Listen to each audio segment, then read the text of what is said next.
Welcome to Not Milk Never Milk. Subscribe if you're lactose intolerant. In this video, I will explain how to charge your Nissan Leaf.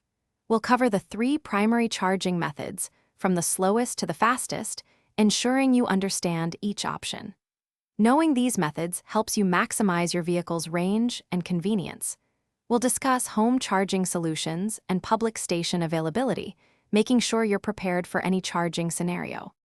Level 1 charging is the simplest, using a standard 120-volt wall outlet. It's slow, adding about 4 miles of range per hour, taking over 20 hours for a full charge.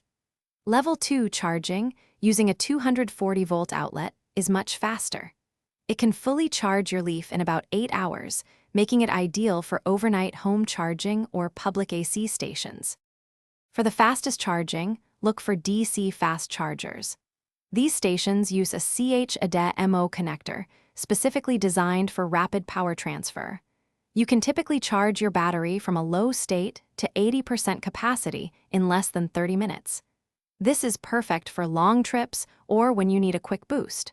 Always check your vehicle's compatibility and available public stations. To extend your battery's life, aim to keep its charge between 20 and 80% for daily driving. Only charge to 100% when you need the full range for a longer trip. Preconditioning your battery in very hot or cold weather can improve charging efficiency. Always ensure your charging port is clean and dry before plugging in, protecting your vehicle's electrical system. Thanks for watching. If this was helpful, leave a like and consider subscribing. See you next time.